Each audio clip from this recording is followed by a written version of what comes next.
ሰላም ጤና ይስጥልን ውድ ኦርቶዶክሳውያን እንዴት አላችሁ እንዴት ቆያችሁ እንዴት ሰነበታችሁ ኦርቶዶክሳዊ መረጃዎቻችን ጀምረዋል አቤቶቹን በማስደመጥ እንጀምራለን እንግዲህ የዛሬም ያላባራው በምስራቅ አርሲ ላይ የደረሰ ያለው መከራና ግፍ እንደቀጠለ ነው ብዙ መከራዎች ብዙ ሞቶችን እያስተናገርን እንገኛለን ዛሬም ድረስ ብዙዎቻችን በእንባ ውስጥ ሆነን ድምጻችንን እያሰማን እንገኛለን ያላባራው የአርሲ ሞት ያላባራው የክርስቲያኖች እልቂት እንደቀጠለ ነው ሁላችንም ድምጻችንን ልናሰማ ይገባል ሁላችንም በቻልነው ልክ ልንጮህ ይገባል ምክንያቱም መከራ ሞቱ በዛ የቀጠለ ይገኛል ከሰሞኑ እንኳን አንድ ህፃን ልጅ እግሩ እንደተቆረጠ መዘገባችን ይታወሳል በዚህ ደረጃ ክርስትና የተሳደደ ነው በዚህ ደረጃ ሞት መከራ የመጣብን ያያየን እንገኛለን መቼ ሆነ የሚያባራው መቼ ሆነ የሚያቆመው መቼ ሆነ ለባት የሚሰጠው የሚለው ጉዳይ አነጋጋሪ ነው ግን ደግሞ እግዚአብሔር አምላክ ቀን አለው ብለን ስለምናምን በዛና ለሱ ሰተን እንተዋለን ከኛ የሚጠበቀውን ግን ከማድረግ ወደ ኋላ አንልም ዛሬም ድረስ ድምጻችንን እያሰማን የምንቀጥል ነው የሚሆነው አርሲ መከራ ሞቱ እንደቀጠለ ነው አሁንም ያለው ዘገባ ማህበረ ቅዱሳንን በዚህ አጋጣሚ ልናመሰግን ይገባል በእውነት አመስግኑ ሁላችሁም ላይክ ያደረጋችሁ አመስግኑል ያንዳንዱን ዘገባ በፌስቡክ ብትሉ በዩቲዩብ ብትሉ እየተከታተለ እዛ እየደወለ ያጣራ እውነተኛ የሆነውን መረጃ ማህበሩን እስካሁን ያቃበለ ያለው እስካሁን ያቃበልን ያለው ማህበሩን በንጽጽር አሳያቸዋለሁ ማህበረ ቅዱሳንና ኢኦቲሲ ደግሞ እንዴት የቀለደብን እንዳለ አሳያቸዋለሁ የማህበረ ቅዱሳንን ዘገባ እንመልከት እስቲ የደረሰኝ መረጃ ሲል በኦርቶዶክስ ላይ ገዳዮች እንዴት እየሰለጠኑ እንዳለ ማህበሩ ያወጣውን ዘገባ እንመልከት ኗሪዎቹ ከቤት ወጥተው በጫካ ውስጥ እያደሩ እንደሚገኙ ከቦታው የደረሰ መረጃ ያመለክታል የዞኑ የጸጥታ ዘርፍ ኃላፊ በበኩሉ ጉዳዩን በበላይነት ለመከታተል የሃይማኖት ተቋማት በባለቤትነት ይዞታል ሲል ምላሽ ሰጥቶናል ነውም ገብረኪዳን በስጋት ውስጥ ሆነውና ሰሚ ያጥተው ሞታቸውን የሚጠባበቁ ኦርቶዶክሳውያን በምስራቅ አርሲ ቁጥራቸው ቀላል አይደለም ለመሆኑ አሁን ያሉበት ሁኔታ ምን ይመስላል ስንል ከስፍራው ያነጋገርናቸው ምዕመናን እንደሚከተለው ሐሳባቸውን አካፍለውናል ማህበረሰቡ ለምዶታል ማለት አዳፕት አድርጎታል በቃ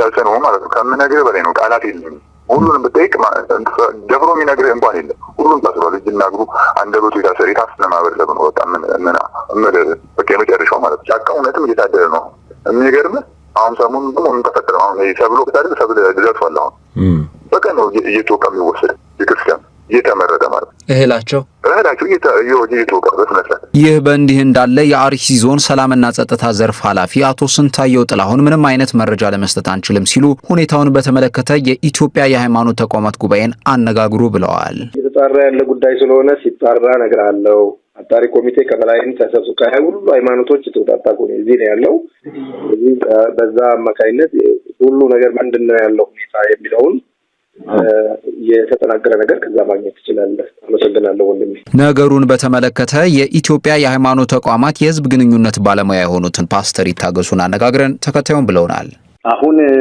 ያለውን ጉዳይ ዲቴል ለመናገር አስቸጋሪ ነው የሚሆነው ምክንያቱም ምንድነው አንድ ግብረ ኃይል ተቋቁሞ ወደ ስፍራው ሄዷል የሄደው ትናንትና ነው በአካል ቦታው ላይ በትክክል ያሉትን ነገሮች በተጨባጭ እየመረመረ ነው የሚገኘው ስለዚህ የተደራጀ ሪፖርት ከነሱ ሲመጣ እንደ ተቋም መግለጫ ለመስጠት ነው ዝግጅት እያደረግን ያለነውና ያላለቀ ጉዳይ ላይ ማብራሪያ መስጠት አስቸጋሪ ነው የሚሆነው ገና በመታየት ላይ ነው ያለው አሁን ትላንትና ሉካኑ እየገቡ ራሱ ወይም ገብተው የተገደሉና የታፈኑ ሰዎች ነበሩ ስለዚህ አሁንም በተመሳሳይ ጥናትና እናንተ ሪሰርቹን ስትሰሩ እንደዚህ አይነት ጥቃቶች ይደርሳሉና ከዚህ አንፃር ምንድነው የሃይማኖት ጉባኤ የሚያደርገው አው አሁን ያልኩኝ ያለው ተግባብተን ከሆነ በመጠናት በመታየት ላይ ባለ ጉዳይ ላይ መረጃ መስጠቱ የጥናቱን የኮሚቴውን ስራ የሚያደናቀፍ የሚያበላሽ ነው የሚሆነው ከጸጥታ ዘርፍ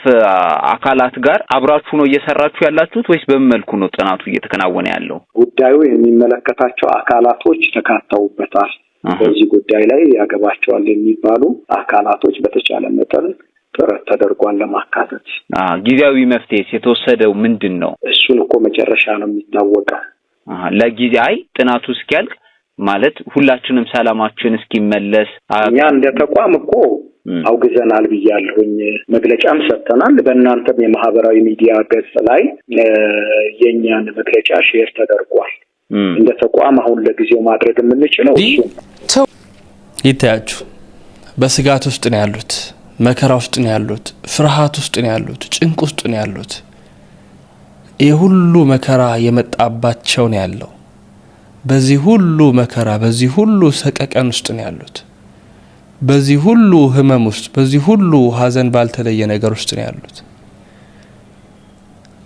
ያ ሁሉ ያለ እህላቸውን እንኳን አይመሩላቸውም ይዘው ነው የሚሄዱት እህላቸውን ማለት ነው ምን አይነት ጭካኔ ውስጥ እንዳሉ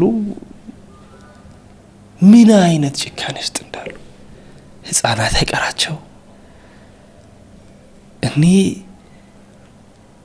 በአባቶች ተስፋ ቆርጠናል ይላል አንድ መምህራችን ንካታ አልሰማችሁ እንደሆነ መርዶን ንገራችሁ ደሞዝ የሚከፍላችሁ መመን እየሞተ ነው በጽድቁም በኩነኔውም ጉቦ የምትቀበሉበት መመን እየሞተ ነው ለማንኛውም መባ የምትቀበሏቸው መመናን እየሞቱላችሁ ነው ህንጻ ለንግድ እያቋቋመን ነው እያላችሁ ገንዘብ የምትሰበስቡባችሁ መመናን እየሞቱ ነው የሻሽ አምጣ የምን አምጣ እያላችሁ መከራ ፍዳውን የምታበሉት መመን እየሞተ ነው ጽጌ ደርሷል እንጀራ አምጣ በየወሩ እያላችሁ የምትቦተቡቱት መመን እየሞተ ነው አንቺ በንጉስ ቤት ስላለው ከአይሁድ ይልቅናለው ብለሽ በልብሽ አታስቢ መርዶኪዮስ ለአስቴር የላከላት ደብዳቤ ነበር ዛሬ ከቅድስት ቤተክርስቲያናችን ውስጥ ከላይ ከጵጵስና እስከ ታች መዋቅር ድረስ ያላችሁ በቅጥርም በፈቃድም ለምታገለግሉ አገልጋዮች በመላ ምናልባትም ዛሬ የምትበሉትና የምትጠጡት ቅጥረኛ ሆናችሁ ደሞዛችሁን የምትቀበሉት ቤተክርስቲያን ስላለችላችሁ ነው ይነስም ይብዛም በኃጢያቱን መንገድ ሙስናና ጉቦ የምትቀባበሉት ቤተክርስቲያን ስላለቻችሁ ነው ጽድቁንም ኩነኔውንም ያደረጋችኋት ተገብቶ የሚወጣባት ተነጋግሮ የሚስማሙባት ቤተክርስቲያን ስላለቻችሁ ነው እናንተ ቤተክርስቲያን መከራ ሲደርስባት አታውቋትም ሁልጊዜ የምታቋት ቤተክርስቲያን ሰርግ ያላት ድግስ ያላት ባውደ ምረት ብቻ ነጭ ተለብሶ ተዘምሮ እልል የሚባልባትን የምትታረዷ ልጆቿ የሚቃጠሉባትን ቤተክርስቲያንን አታቋትም ለነገሩስ ለምን ብላችሁ ለቤተክርስቲያን ድምጽ ትሆኗታላችሁ ለምን ብላችሁ መግለጫ ታወጡላታላችሁ ለምን ብላችሁ ለቤተክርስቲያን ልጆቻችሁን ለምን ይሞታሉ ብላ ለምን ትጠይቃላችሁ ምክንያቱም የሰማይታት ሞት ላይ ማሪቫና አይቆረጥም ምክንያቱም በሰማይታቱ ሞት ላይ አበል የለም ደሞዝ የለም ቦነስ የለም ለምን ብላችሁ ትጮሁላት ምክንያቱም ከዚህ ወደዚህ የደብርና የዲያቆናትና የካህናትን ዝውውር ማን ያስፈጽም ለምን ብላችሁ ትጮሃላችሁ ምክንያቱም ድግስ የለማ እዚህ ላይ ለምን ብላችሁ ትጮሃላችሁ ምንም የሚወጣበት ወጪ የለማ ምንም የሚገኝበት ጥቅም የለማ ለምን ብላችሁ ትጮሃላችሁ በቅዱስ ቤተክርስቲያናችን ውስጥ በተለይ በዚህ ሰዓት ተቆጥሮ የማያልቅ የካህናት ሹመትና ብዛት ተቆጥሮ የማያልቅ በየስፍራው በየኪሎሜትሩ የዲያቆናት ብዛት አገሪቷን ያጠለቀለቀ ተቆጥሮ የማያልቅ በየማህበራዊ ድረገጹ በፎቶና በፊልተር የሚንበሸበሽ የሰንበት ተማሪ ማአት በየመንደሩ የተቋቋመ ግብና ዓላማ ያለውም የሌለውም አሸን የፈላ የማህበራስ ብዛት ይህ ሁሉ ቤተክርስቲያን አዘንና መከሯ ጊዜ የለም ተኝቷል ሁላችንም አንቀላፍተናል የሚጮሆና መከራ የሚከፍለው ግን ሌላ ነው በአራቱም የኢትዮጵያ አቅጣጫ ላይ ቀሚስ ለብሶ ነጠላ ለብሶ የሚዘምር የሚሰብክ የሚያገለግለው ሁሉ ቤተክርስቲያን በመከሯ ጊዜ የት ነው የሚገቡት የት ነው የሚደበቁት ለማንኛውም መባ የምትቀበሏቸው መመናን እየሞቱላችሁ ነው ህንጻ ለንግድ እያቋቋመን ነው እያላችሁ ገንዘብ የምትሰበስቡባቸው መመናን እየሞቱ ነው አልሰማችሁ እንደሆነ መርዶን ንገራችሁ ደሞዝ የሚከፍላችሁ መመን እየሞተ ነው በጽድቁም በኩነኔውም ጉቦ የምትቀበሉበት መመን እየሞተ ነው የሻሽ አምጣ የቀበቶ አምጣ የምን አምጣ እያላችሁ መከራ ፍዳውን የምታበሉት መመን እየሞተ ነው ጽጌ ደርሷል እንጀራ አምጣ በየወሩ እያላችሁ የምትቦተቡቱት መመን እየሞተ ነው ጽድቁ ቀርቶ ለኩነኔያችሁም ቢሆን ጩሁላት ለነገሩ የሰማይታት ሞት ለአበልና ለጉቦ አይመችም በዚህም ይሁን በዛ ግን አንድ ነገር ማወቅ ያለብን ሲያንኳኳ ያልሰማችሁት መመን ነገ ስታንኳኳ ላይሰማችሁ ይችላል የተወዳችሁ ቤተሰቦቻችን ስለ አባቶች ምንም ነው ማናወራ ማለት ምን ያስቆጨኛል መሰላችሁ እኔ በጣም ተሰርቶብን ነው ይሄ የሆነው። ምእመኑ አባቶችን ይሰማልና ይሄን ምእመን ማጥቃት ምንችለው አባቶችና ምእመናን እንዳይደማመጡ ስናደርግ ነው የሚል ፕሮጀክት አለ። ዓለም ያወቀው ፀሐይ ሞቀው እውነት ነው። አባቶች እንዳይታመኑ አድርጎ መስራት ትልቁ ምእመንን ከቤተ ክርስቲያን የመለያ መንገድ ነው እናውቃለን።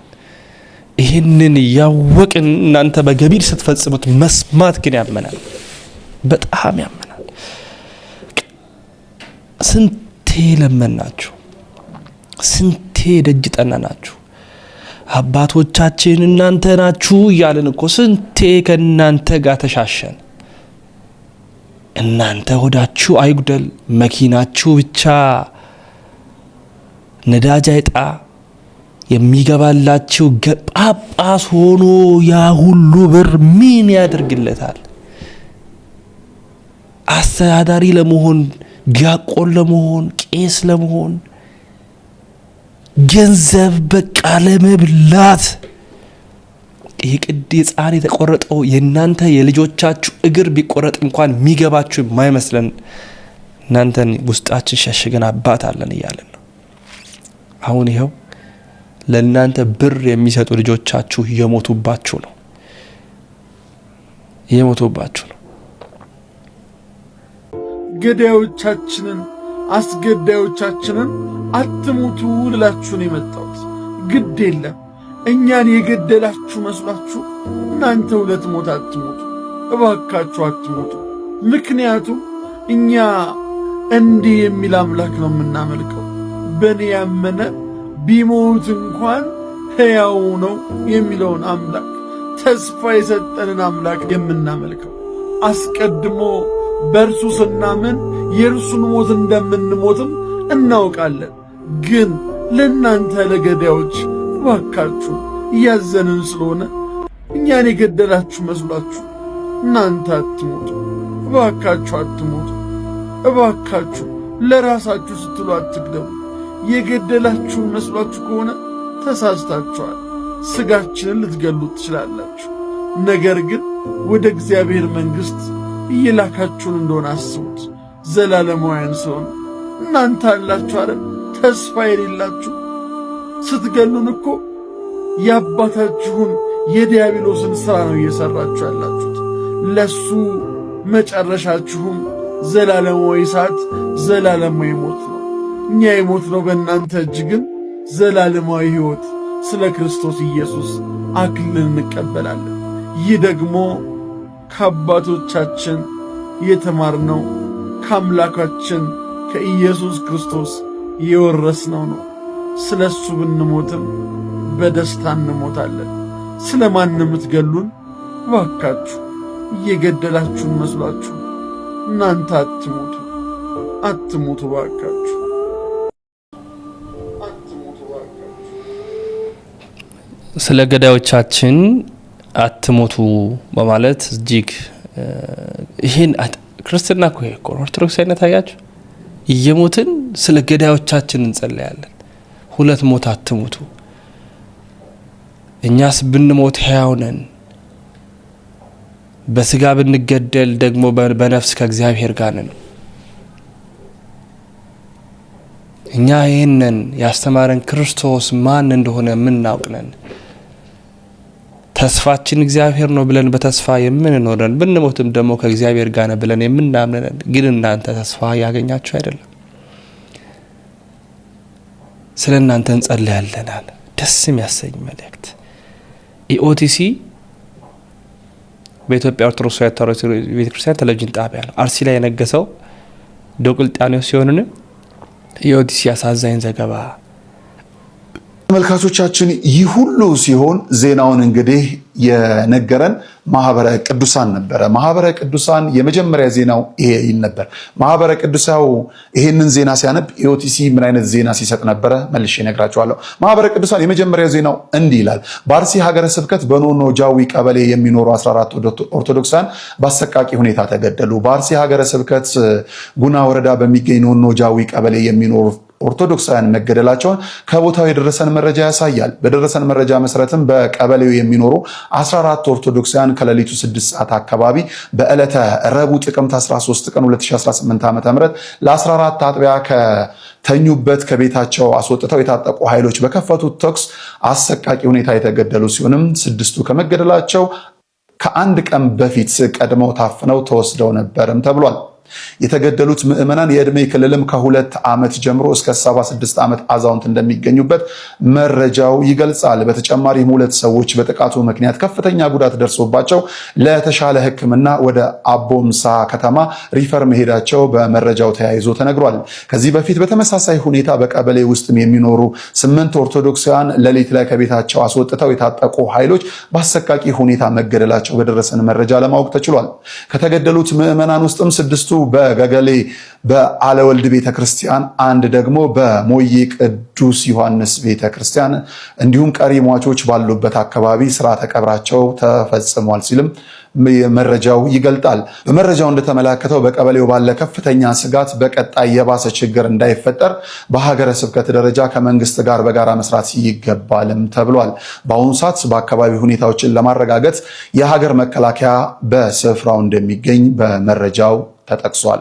የመጀመሪያውን ዜና እንደዚሁ ማህበረ ቅዱሳን ሲገልጽ ኢኦቲሲ ምን ሲል እንደነበር ላሳያችሁ። በጣም ያሳዝናል። እንግዲህ ማህበረ ቅዱሳንን ሳናመሰግን ማለፍ አንፈልግም። የቤተክርስቲያኗ ድምጽ ነው የተባለው ኢኦቲሲ ግን በወቅቱ ሲሰራ የነበረውን ዜና የመጀመሪያውን እንዲህ ላስረዳችሁ። በጣም የሚያሳዝን ምን የሚል ዜና ነበረ መሰላችሁ? አንድ ቪዲዮ አውጥቷል። ፍኖተ ሕይወት ይልና መቀንጨር ሀገር ይገላል ክፍል 2 የኦርቶዶክሳውያንን ሞት ኢኦቲሲ አላየውም። በዛ ሰዓት ምን የዩቲዩብ ገጽ እያስተዋወቀ መሰላችሁ? የኢኦቲሲ ዩቲዩብ ላይ የተጫነ ቪዲዮ መቀንጨር ሀገር ይገላል የሚል ዜና። እንደ ሀገር ቀንጭረናል። በጣም ይገርማልና ኢኦቲሲ ነው ይሄንን እንግዲህ ማህበረ ቅዱሳን ያንን ዜና ሲሰራ ህዝብ ሲረባረብ ኦርቶዶክሳውያን ሲሞቱ ሲቀበሩ ምን ሲሉ ኢኦቲሲ መቀንጨር ሀገር ይገላል ይላል። ማህበረ ቅዱሳን ሁለተኛ ዜናውን እንዲሰራ ምን ይላል መሰላችሁ? በምስራቅ አርሲ ሸርካ ወረዳ ሄላ ዘባባ ቀበሌ ከሚኖሩ ኦርቶዶክሳውያን 3ቱ መገደላቸውና 4ቱ መታገታቸው ተሰማ። በወረዳው ባለፉት 2 ዓመታት 115 በላይ ኦርቶዶክሳውያን መገደላቸውና ከ16 በላይ አብያተ ክርስቲያናት መዘጋታቸው ይታወቃል። ለማህበረ ቅዱሳን ቴሌቪዥን በደረሰው መረጃ ጥቅምት 17 ቀን 2018 ዓ.ም ከሌሊቱ 4 ሰዓት አካባቢ በምስራቅ አርሲ ሸርካ ወረዳ ሄላ ዘባባ ቀበሌ አርሴማ አጥቢያ የሚኖሩ ምዕመናን በታጠቁ ኃይሎች በአሰቃቂ ሁኔታ 3ቱ መገደላቸውና 4ቱ ደግሞ መታገታቸው ተገልጿል። ከተገደሉት ምዕመናን ውስጥም አንዱ የሟች አባትና ወንድም መታገታቸው በመረጃው የተገለጸ ሲሆንም ታፍነው የተወሰዱት ምዕመናን ስለሚገኙበት ሁኔታ አይታወቅም ተብሏል። መረጃው እንደተነገረው የሞቱ 3ቱ ኦርቶዶክሳውያን በትናንትናው ዕለት ጥቅምት 18 ቀን 2018 ዓ.ም ስርዓተ ቀብራቸውን ተፈጽመዋል። ላለፉት 2 ዓመታት ማለትም ከ2016 ዓ.ም መስከረም 2 ጀምሮ እስከ 2017 ዓ.ም ድረስ ያለማቋረጥ በወረዳው ከ115 በላይ ምዕመናን የተገደሉ ሲሆንም 27 ኦርቶዶክሳውያን ደግሞ አሁንም ድረስ ታግተው ያሉበት እንደማይታወቅ ነዋሪዎቹ ለጣቢያችን ገልጸዋል። በግድያ ያላበቃው መከራና ስቃይ በሸርካ ወረዳ ብቻም በ9 ቀበሌዎች በሺዎች የሚቆጠሩ ኦርቶዶክሳውያን መፈናቀላቸውን በመረጃውም ተጠቅሷል። ይህ በእንዲህ እንዳለ በወረዳው ካሉ 37 አብያተ ክርስቲያናት ውስጥም ከ16 በላይ የሆኑት አገልግሎት የማይሰጡ መሆናቸውን ከነዚህ መካከልም 3ቱ ሙሉ በሙሉ መዘረፋቸውን የደረሰን መረጃ ያመላክታል። የኦርቶዶክሳውያን መገደል እንዲቆም ለሀገረ ስብከቱ ለመንግስት አካላት በተደጋጋሚ ሪፖርት ቢደረግም ምላሽ እያገኙ አለመሆናቸውን ያነሱት ነዋሪዎቹ በዚህም አካባቢው በከፍተኛ ስጋት ውስጥም ይገኛል ሲሉ ተናግረዋል። በተለይም በሀገረ ስብከት ደረጃ ተፈናቀሉ ወገኖች ድጋፍም ሆነ ማጽናኛ ለማድረግ ጥረት ባለመደረጉ ማዘናቸውን የአካባቢው ምዕመናን ገልጸዋል። እየደረሰ ያለው የሰው ሕይወት እልፈት፣ መታገትና የንብረት ውድመት ችግር እልባት እንዲያገኝ የቅድስት ቤተክርስቲያንና የመንግስት ባለድርሻ አካላት አሁንም ትኩረት ሰጥተው ኃላፊነታቸውን እንዲወጡ ጥሪ እናቀርባለን ይላል ማን የማህበረ ቅዱሳን ዜና። በጣም ይገርማል። አሁን ብፁዓን አባቶቻችን በሀገር ውስጥ ያሉ ከሀገር ውጭ ያሉ አልሰሙም አይሰሙም የልጆቻቸውን ሞት። ኢኦቲሲ በዚህ ሰዓትስ ምን እየሰራ ነው? ማህበረ ቅዱሳን ይሄንን ዜና ሲነግረን ኢኦቲሲ ደግሞ አሁን በጣም በሚያስገርም መልኩ ብፁዕ አቡነ ሳሙኤል በቤቶችና ህንፃዎች አስተዳደር ልማት ድርጅት ዋና መስሪያ ቤት እድሳትና ባሻ ወልዴ ችሎት የሚገኘው የቤተክርስቲያኗ ህንፃ እድሳት ጎበኙ። በጣም እኮ ነው የሚያሳዝነው። በጣም ማለት ነው። በጣም ከዛ በፊትስ ምን ሲሰራ ነበረ ኢኦቲሲ? ዜናውን ላንብብላችሁ። በጣም እኮ ነው የሚገርም። ኦርቶዶክሳውያን ሞተው ዜናውን አያውቅም። ምን ይላል? ብፁዕ አቡነ ሳይሮስ በቤቶችና ህንፃዎች አስተዳደር ልማት ድርጅት ቢሮ ጉብኝት አደረጉ። ቀለኛ እኮ ነው በእውነት እኮ ነው ኢኦቲሲ። እኔ አዝኛለሁ። በጣም ጎዶሎ ዜና ነው የሰጠው። በኋላ ማነብላችኋል። ከዛስ የቅድስት ሥላሴ ዩኒቨርሲቲ ሁለተኛውን የርቀት ትምህርት ማስተባበሪያ ቅርንጫፍ ጽሕፈት ቤት በጅማ ሀገረ ስብከት ከፈተ። ኦርቶዶክሳውያን እኮ እየሞቱ ነው። ምንድነው የሚማሩት? ኢኦቲሲ እንደዚህ ይቀልዳል። ማህበረ ቅዱሳን ደግሞ ሶስተኛ መረጃውን እንዲህ ያቀርባል። ሶስተኛ ዜናው ይሄ የነበረ የማህበረ ቅዱሳን በጣም በሚያስገርም መልኩ አሁን በደረሰን መረጃ ይላል ማህበረ ቅዱሳን በምስራቅ አርሲ ሀገረ ስብከት በሆንቆሌ ዋቤ ወረዳ በቀቅሳ ቀበሌ ጥቅምት 18 ለ19 አጥቢያ ከምሽቱ 4 ሰዓት 5 ምዕመናን በታጣቂዎች መገደላቸውን ምዕመናን ለማህበረ ቅዱሳን ቴሌቪዥን በስልክ አድርሰዋል። የጥቃቱ ሰለባ ከሆኑት መካከልም አንድ የቤተሰብ አባላት የሆኑ 2 ወንድማማቾችና 2 እህትማማቾች የሚገኙ ሲሆንም በተጨማሪም አንድ ኦርቶዶክሳዊ ከቤተሰቡ አባላት ጋር መገደሉን በደረሰን መረጃ ለማወቅም ችለናል። ይህ በእንዲህ እንዳለ በወረዳው በሚገኘው በቀቅሳ ቀበሌ የእግዚአብሔር አብ ቤተክርስቲያን አገልጋይ ታግተው መወሰዳቸውም ታውቋል። በወረዳው 4 ቀበሌዎች የሚገኙ ሲሆንም በያዝነው ዓመት ብቻም ከ10 በላይ ኦርቶዶክሳውያን መገደላቸውም ተጠቅሷል። በአካባቢው የሚኖሩ ኦርቶዶክሳውያን በአሁኑ ሰዓትም የደረሱልን ጥሪ እያሰሙ ይገኛል ሲል እንደዚሁ ሶስተኛ ዜናውን ሰርቷል። ከዛ ባለፈ የቤተ ክርስቲያን ልጆች እንዲሁም ብፁዕ አቡነ ሄኖክን ጨምሮ ስንል ኢኦቲሲ ዜና እስካሁን ድረስ አልሰማም።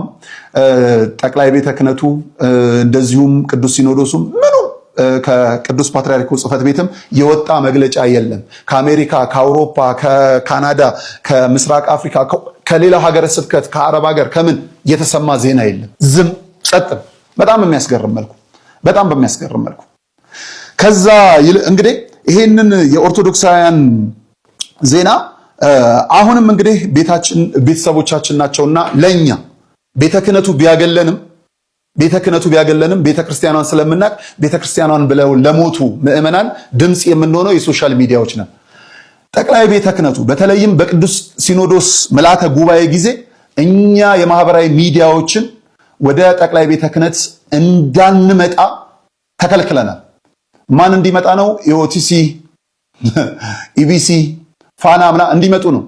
ኢቢኤስ ምናምን እንዲመጡ ነው። አይገርምም? የኦርቶዶክሳውያንን ሞት ፋና አላየም፣ ኢቢሲ አልሰማም፣ ኢቢኤስ አይሰማም። ጠቅላይ ቤተ ክህነቱ ምንድነው እሱ ዓላማው? ሞታችንን የማይዘግቡልን የጳጳሳቱን ስብሰባ እንዲዘግቡ ይጠራል። እኛን ያረቃሉ፣ ልጆቻችንን ያሳድዳሉ። ሸፍጡ ከዚህ ይጀምራል። ክቡራን ተመልካቾቻችን ኢኦቲሲ ከዛ በኋላ ምን ዜና ሰራ እንስማው። በጣም መጨረሻ ላይ አምጦ ተገፍቶ ሼር አድርጉት፣ ሰብስክራይብ አድርጉት ብለን እኮ ያስደረግነው እኛ ነን። ወኔም ዕውቀትም በሌላው ሰው የሚመራ ተቋም አታድርጉት እንጂ ብዙ ባለሙያዎች እንዳሉ እናውቃለን። እዛ ኢኦቲሲ ውስጥ ብዙ ለማተባቸው ሲሉ የሚዋደቁ ኦርቶዶክሳውያን ባለሙያዎች እንዳሉ እናውቃለን። ኢኦቲሲ ውስጥ የምትመሯቸው ኃላፊዎች ግን እባካችሁ ኢኦቲሲ መጨረሻ ላይ በኦርቶዶክሳውያን ላይ የሚያስቅ በኦርቶዶክሳውያን ላይ የሚያላቅጥ ዜናን እንደዚህ ሰራ። በምስራቅ አርሲ ሀገረ ስብከት በጥቅምት ወር በኦርቶዶክሳውያን ላይ የተፈጸመውን ግድያ አስመልክቶ ጉዳዩ በቀጥታ የሚመለከታቸው የምስራቅ አርሲ ሀገረ ስብከት ጽሕፈት ቤት ጥቅምት 19 2018 ከሰዓት በኋላ መረጃው አድርሶናል። መረጃውን እንደው ተሸክመው ያደረሷችሁ ኢኦቲሲዎች ከሰዓት ነው ያደረሷቸው። እኛ ከየት ሰማነው? ማህበረ ቅዱሳንን እነሱ ካላደረሷቸው እናንተ መረጃ አትፈልጉ?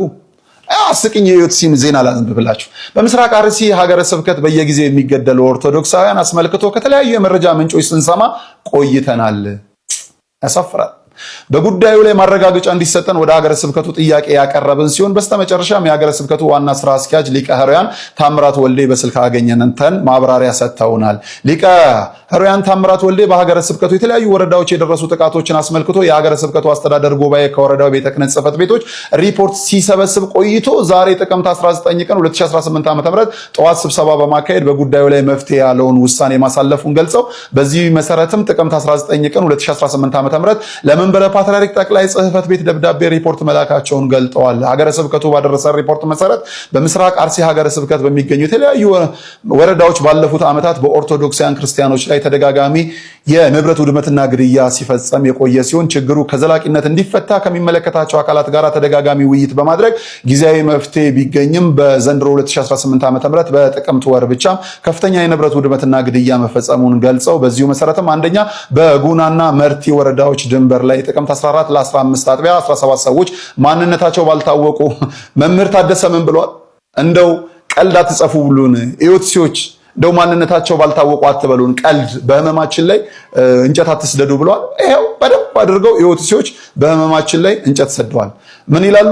ባልታወቁ ታጣቂዎች የተገደሉ ሲሆንም ጥቅምት 18 ቀን 2018 ዓ.ም 12 ሰዎች በመርቲ ወረዳ፣ 5 ሰዎች ደግሞ በጉና ወረዳ ስርዓተ ቀብራቸው ተፈጽመዋል። 2 በሸርካ ወረዳ በሄላ ዘንባባ ቅድስት አርሴማ አጥቢያ ጥቅምት 17 ለ18 አጥቢያ ሌሊት በተኙበት 3 ሰዎች ማንነታቸው ባልታወቀ ታጣቂዎች ተገለዋል። ሶስተኛ በሆንቆሎ ዋቤ ወረዳ ጥቅምት 18 ለ19 አጥቢያ 5 ሰዎች ማንነታቸው በማይታወቁ ታጣቂዎች ተገለዋል። በድምሩ በጥቅምት ወርም 2018 ዓ.ም ብቻ በሀገረ ስብከቱ 25 ሰዎች እድሜያቸው ከ2 ዓመት ጨቅላ ህፃናት እስከ 75 ዓመት አዛውንት ኦርቶዶክሳውያን ክርስቲያኖች በማይታወቁ ታጣቂዎች ቡድኖች የተገደሉ መሆናቸው ከወረዳው ቤተ ክህነት ጽሕፈት ቤቶች በሪፖርት የተገለጸልን ሲሆንም በመርቲና ጉና ወረዳዎች በ17 ንጹሃን ምዕመናን ላይ ለተፈጸመው ግድያ መንግስት ተመጣጣኝ እርምጃ መውሰዱን ሀገረ ስብከቱ ገልጠዋል። ሀገረ ስብከቱ ከዚህ በፊት ጉዳቱ በተደጋጋሚ በደረሰበት ቦታ መንግስት አስፈላጊውን የጸጥታ ጥበቃ እንዲያደርግና ክርስቲያኖች በሰላም ወጥተው እንዲገቡ አምልኮታቸውን በሰላማዊ መንገድ ማካሄድ እንዲችሉ ለማድረግ ከፍተኛ ጥረት ሲያደርግ የነበረ ሲሆንም የዘንድሮ 2018 ዓ.ም ጥቅምት ወር ላይ ከላይ ከተጠቀሱት ወረዳዎች የተፈጸመው ግድያ ግን ሰላማዊ አካባቢዎች ተብለው በሚታሰቡ ወረዳዎች ላይ መሆኑ ችግሩ እጅግ አሳሳቢ ደረጃ ላይ ያለ መሆኑንም ያመላክታል ብለዋል። ሀገረ ስብከቱ የመንበረ ፓትርያርክ በጣም ቀልዱን ዜና ከዚህ ጋር ትጀምራላችሁ። የኢዮቲሲን ቀልድ ትሰማላችሁ። ሀገረ ስብከቱ የመንበረ ፓትርያርክ ጠቅላይ ቤተ ክህነት ጉዳዩን በከፍተኛ የመንግስት መዋቅር ደረጃ ከሚመለከታቸው አካላት ጋር በመነጋገር ዘላቂ መፍትሄ እንዲሰጠውም ጠይቀዋል። ከዛስ ኢዮቲሲ በኦርቶዶክሳውያን ሞት ላይ የቀለደውን ዜና ልንገራችሁ። በመጨረሻም የኢትዮጵያ ኦርቶዶክስ ተዋሕዶ ቤተክርስቲያን መገናኛ ብዙሃን ስርጭት ድርጅት በጥቃቱ ህይወታቸው ባለፈው ኦርቶዶክሳውያን ሞት የተሰማውን ሀዘን ይገልጻል። ጉዳዩ በቀጥታ ከሚመለከተው የቤተክርስቲያናችን መዋቅር ብቻ ትክክለኛውን እውነተኛና ማስረጃ የተደገፈ ሪፖርት ሲደርሰው የሚያስተላልፍ መሆኑንም ይገልጣል። ባለፈው የሀገራችን ስርዓት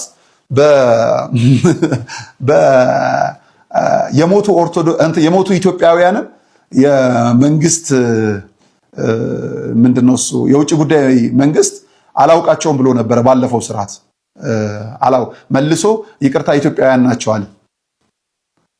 ያለፈውን ስርዓት የውጭ ጉዳይ ነው ትዝ ያስባለኝ። ኢዮቲሲ እንዴት ከማህበረ ቅዱሳን ታንሳላችሁ? ለቤተ ክርስቲያኗ እኮ የመጀመሪያ ሚዲያ እናንተ ናችሁ። ከእናንተ ኋላ ያለው እኮ ምንም ይሄ ከሀገረ ስብከቱ የሚደርስ መረጃ አይደለም። ከማህበረ ቅዱሳን ነው መረጃውን የሰረቃችሁት። ምንም አልደወላችሁ። ብትደውሉም ተጨማሪ መረጃ አላገኛችሁ። አንድ ሊቀ ጳጳስ እኮ ጽፈዋል። የደቡብ አፍሪካ ሀገረ ስብከት ሊቀ ጳጳስ ብፁዕ አቡነ ሄኖክ የቀድሞ ሀገረ ስብከታቸው ነው። ኢዮቲሲ ውስጥ ካላችሁ ይሄንን ዜና ከጻፍከው ሰው በተሻለ መልኩ ለቤተ ክርስቲያን ቅርብ የሆኑ መምህራን ሊቃውንት እኮ ጽፈዋል። ወዳጅ እነሱ ለሃይማኖታቸው፣ አንተ ለወራይ ደሞዝ ይሄን ኤዲት ያደረከው ኃላፊ እረ ስንቱን እንደው ከስንቱ ጋር እንደው በጣም እኮ ነው የሚገርም። በጣም ጉድና ህይወት ምንድነው ምን ይላል? በጣም እንግዲህ ጉዳዩ በቀጥታ ከሚመለከተው የቤተክርስቲያናችን መዋቅር ብቻ ትክክለኛና እውነተኛ ማስረጃ የተደገፈ ስለ ኢዮቲሲ ምንም ምንለው ነገር የለም። ማህበሩን ግን ዝቅ ብለን እናመሰግናለን። ውድና ክቡራት ቤተሰቦቻችን የዛሬ መረጃዎቻችን ይህን ይመስላሉ። መረጃው ለመላው ዓለም እንዲዳረስ ላይክ፣ ሼር በማድረግ ትብብር አጋርነታችሁን በማሳየት ከጎናችን ቆሙ። ላይክ ሼር ማድረጋችሁ እንዳይዘነጋ።